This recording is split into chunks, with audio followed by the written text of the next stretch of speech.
Breaking news. Yes, breaking news that shook even the walls of silence. A verdict that the world never thought it would hear. Joseph Kabila, former president of Congo, a man once called untouchable, a man once seen as one of the most powerful in Central Africa. Today, he is sentenced to death. I watched as the courtroom gasped. I watched as men and women who had once bowed their heads in fear lifted their eyes in disbelief.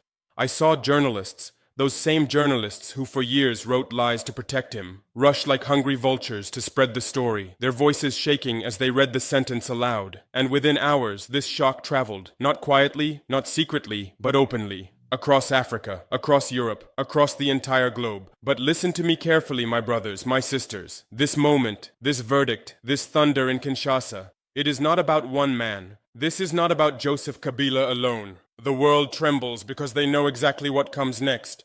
They tremble because this is not the end. This is the beginning of the unraveling. And I say this to you openly with no fear. I am Captain Ibrahim Traoré. I will not remain silent, because what has just happened is not only a verdict, it is a warning. It is a sign. It is the future of Africa itself. The shock that echoed in silence. They told you this day would never come. They told you that Joseph Kabila, ruler of Congo, was untouchable. They told you that African leaders could do anything, steal, kill, betray, and still sleep peacefully under the guard of foreign armies. They told you that no African court would dare challenge the fortress of power. They told you no judge would risk his life to put pen to paper against men who had dined with the West, who had walked the red carpets of Paris, who had posed in photo ops with American presidents. But today, the gavel came down, and the verdict shook the earth. The sound was not just wood striking wood. It was the sound of chains breaking. It was the sound of walls cracking. It was the sound of history changing course. Joseph Kabila, sentenced to death. And the world trembles, they say. But I ask you, my brothers and sisters, why should the world tremble at the fall of one man? No, the world should tremble because this is only the beginning, beyond one man. This verdict is not about Joseph Kabila.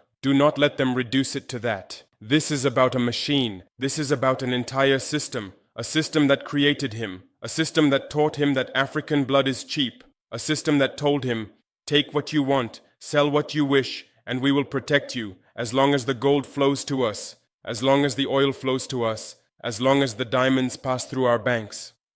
It is the same system that put crowns on weak men and called them kings. It is the same system that placed pens in the hands of traitors and told them to sign away rivers, forests, and futures. It is the same system that smiled in public and plotted in private, that said partnership but meant plunder. Kabila was not an accident. He was the design. He was the product. And now his sentence is not a judgment of a single man. It is a message. A message to every president who believes foreign palaces will shield them. A message to every general who believes guns given by outsiders will protect them. A message to every banker who believes Western accounts will save them. That message is simple. Africa is no longer your playground. Shockwaves across the world. Do you see how the earth shook? In Paris, I hear the whispers. Too extreme, they mutter, as if Africa asking for justice is extremism. In Washington, I hear the panic. This will destabilize Africa, they cry, as if Africa is not already destabilized by their hands. And in London, I see the nervous hands, the pale faces, the shaking voices. How could Africans dare put a former president on trial? Let me answer them here before all of you. You destabilized Africa when you carved it up like a feast at Berlin in 1884. You destabilized Africa when you armed rebels and called it foreign aid. You destabilized Africa when you sent missionaries with one hand and mercenaries with the other. You destabilized Africa when you stole coltan for your phones, uranium for your bombs, gold for your banks. You destabilized Africa when you said, our oil is your collateral, our people your labor, our future your property. Do not lecture us about stability, because today Africa is not falling apart. Africa is rising, and the tremble you feel in your cities, the unease in your parliaments, the fear in your eyes, it is not the collapse of Africa. It is the collapse of your control. I stand before you not as a soldier in uniform, but as a son of this soil. I stand before you not with medals, but with the scars of struggle. I am not here as a commander, but as the voice of a generation that refuses to kneel. This verdict, the sentence against Kabila, is not about revenge. It is about rebirth. It is about a continent that has been silent too long, finally speaking.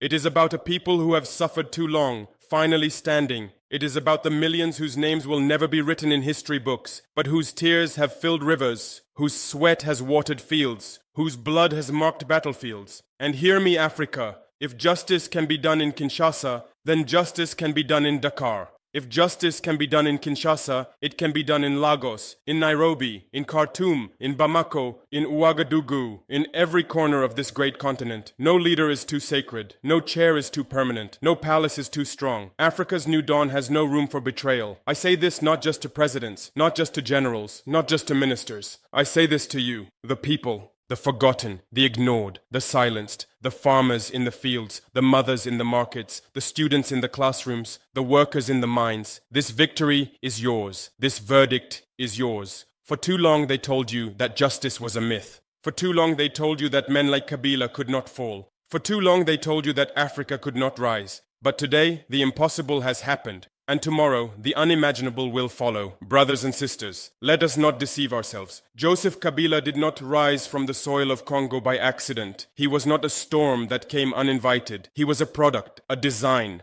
a carefully crafted tool. And if you want to understand why his fall shakes the world, you must understand how men like him were built. You must remember the long chain of betrayals that stretched from colonial palaces to African capitals. The ghost of Berlin, 1884. It began in Berlin, yes, Berlin, 1884, in the grand halls of Europe. Men who had never seen the Congo River, men who could not name Timbuktu or Ouagadougou, sat with maps and knives. They carved Africa like meat at a banquet. They drew lines across deserts, mountains, rivers, with no thought of the people who lived there. And when they were done, they smiled, shook hands, and called it civilization. Civilization? What they called civilization was slavery with a new mask. What they called progress was plunder wrapped in contracts. What they called development was destruction wearing a suit. From that moment, Africa was not a land to them. It was a prize. Its kings became pawns. Its gold became their reserves. Its children became their labor. And Congo, oh Congo, became the bleeding heart of this theft. Leopold II of Belgium turned Congo into his personal business. Rubber, ivory, gold. He extracted it with chains, with whips, with mutilations that haunt us to this day. Millions died. And yet Europe called it a success. The birth of puppets. When the age of direct colonialism ended, they promised freedom. They promised independence. Flags were raised. Anthems were sung. But the chains had not been broken. They had only been polished. They replaced colonial governors with African faces. But behind those faces stood the same Western banks, the same Western armies, the same Western interests. These new rulers were not leaders. They were puppets. And the hands that pulled their strings sat in Paris, in Washington, in London. They gave them loans, not to build schools, not to build hospitals, but to keep them indebted. They gave them weapons, not to protect their people, but to suppress them. They gave them praise, not for justice, but for obedience. And every time a leader tried to rise for his people, he was cut down.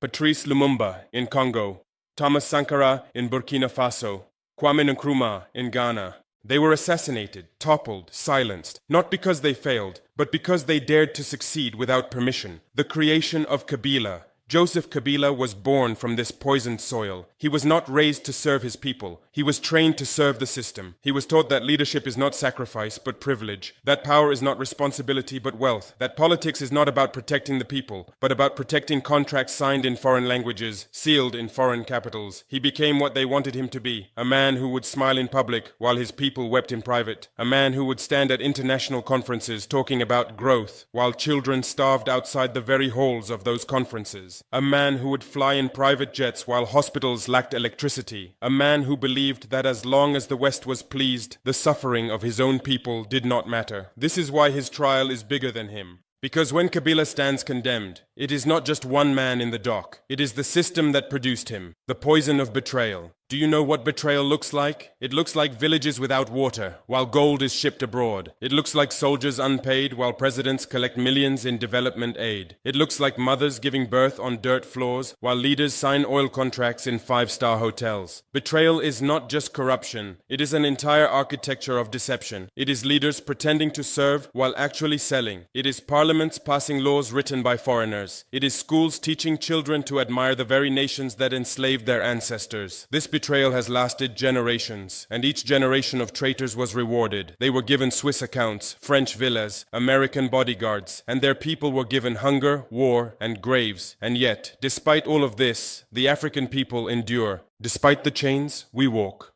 Despite the wounds, we rise. Despite the betrayals, we remember. They thought they erased Lumumba when they killed him. but his words live in every African heart. They thought they erased Sankara when they shot him, but his spirit rides in every African struggle. They thought they silenced Nkrumah with coups, but his dream of a united Africa grows stronger every day. The people endure because truth cannot be killed.